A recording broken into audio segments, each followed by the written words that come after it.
I went with the choir of my church to another region in Ghana for a choir member's wedding ceremony. Both the bride and groom were members of the church and they were both in the choir. Some of us met on the church premises while we would be picking others on the way to the place. The whole messed up situation started on the bus.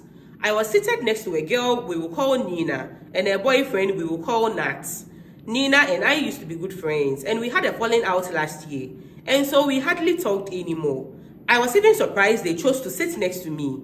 I was sitting by the window, and her boyfriend Nat was sitting right next to me, followed by Nina.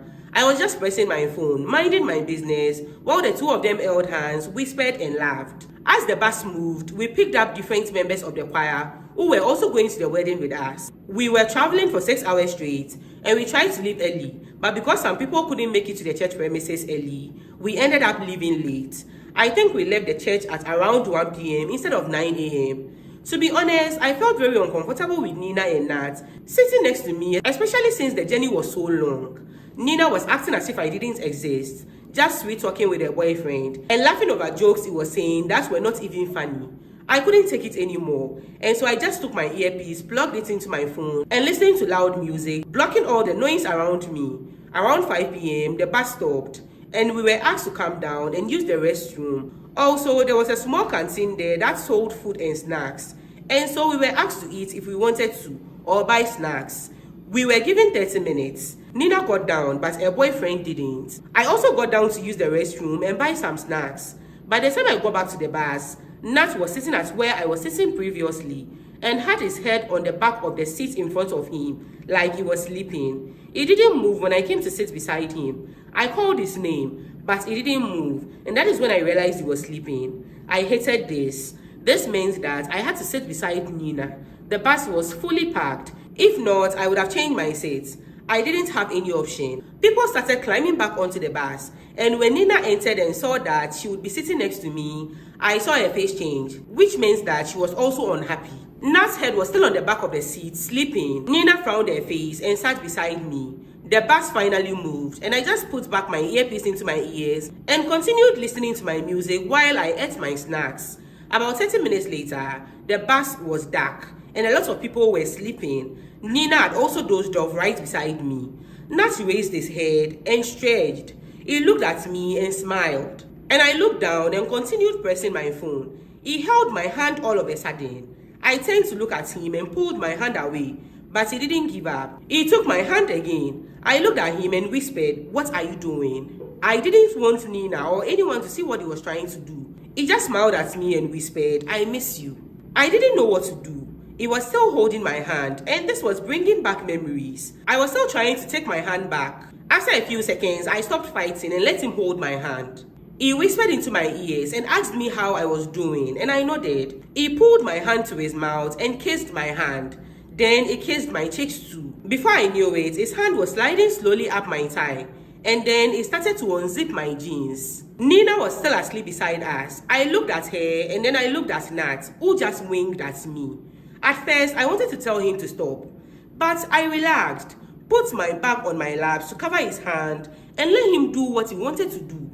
He took my hand and placed it on his crotch, and he started to use my hand to unzip his jeans. Before I knew it, his hand was sliding up my thigh, and then he started to unzip my jeans. Nina was still asleep beside us all this time. I just let him do it. It was at that moment that I realized I was still in love with him. Now, a little background story. Nina and I used to be best friends. We met in high school, and we were immediately drawn to each other because of our shared passion for music. We joined the church choir together, spent weekends hanging out, and supported each other through thick and thin. That is until Nat came into the picture. Nat started attending our church about a year ago and joined the choir shortly after.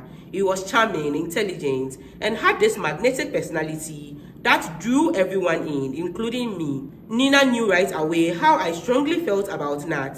After seeing eye to eye on everything else, I thought she would be my biggest supporter in this relationship.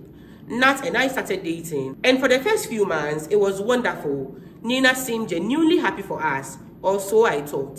Suddenly, Nat started to become distant. He would cancel plans last minute, ignore my calls, and seem preoccupied whenever we were together. At first, I chalked it up to stress or other personal issues he might be dealing with. Then came the bombshell. One evening, Nat called me and broke things off. His explanation was vague, something about needing to figure things out, and that it wasn't working anymore. I was heartbroken and confused. Then, just a month later, I found out that Nat and Nina had started dating. To say I was shocked would be an understatement. It felt like a double betrayal. When I confronted Nina about it, she claimed she'd done nothing wrong since Nat and I were no longer together. Her justification was that their relationship didn't start until after our breakup, but I couldn't shake the feeling that something had been brewing between them long before that. I started to suspect that Nina might have played a role in my breakup with Nat. Even if she hadn't, the fact that she could date my ex so soon after our breakup felt like the ultimate betrayal to our friendship. In my book, there's an unspoken rule among friends. You don't date your friend's ex, especially not right after they've broken up. Our friendship faltered from that point on. Nina tried to reach out and make amends, but I couldn't forgive her. Her relationship with Nat was a constant reminder of the betrayal I felt. We became distant, only interacting when absolutely necessary. Now back to the story. Nat and I ended up pleasuring each other for about 30 minutes on that bus. I know it sounds terrible, but it felt good in that moment. Despite everything, I realized that I still had feelings for him. Even though I was angry and hurt by how he treated me. While we were in the midst of things, Nat whispered to me that he loved me and that I was the one he really wanted.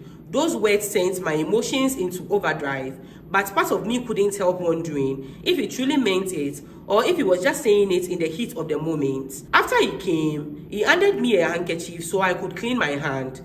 That is when the guilt started to wash over me. I felt disgusted with myself for letting it happen. A couple of minutes later, Nina woke up, completely oblivious to what had just transpired. Nat didn't even say another word to me after that. When we finally reached our destination, he just held Nina's hand and walked away as if nothing had happened. During the wedding ceremony, Nat didn't speak to me at all. However, I felt like death. I let myself be sucked back in and hurt again by him. My mind kept replaying everything that had happened, and the more I thought about it, the worse I felt. It made me feel used and dirty, and I hated myself for being so vulnerable. Now I'm torn about what to do next. Part of me thinks I should talk to Nina about what happened. Despite our strained relationship, she deserves to know the kind of person Nat is, and how he's playing both of us. But another part of me thinks that I should just move on and cut both of them out of my life for good. I'm at a crossroads here. Should I tell Nina about Nat's advances and what happened on the bus, even if it risks blowing everything up? Or should I just keep it to myself and try to move on with my life without further involvement with Nat or Nina? Please help.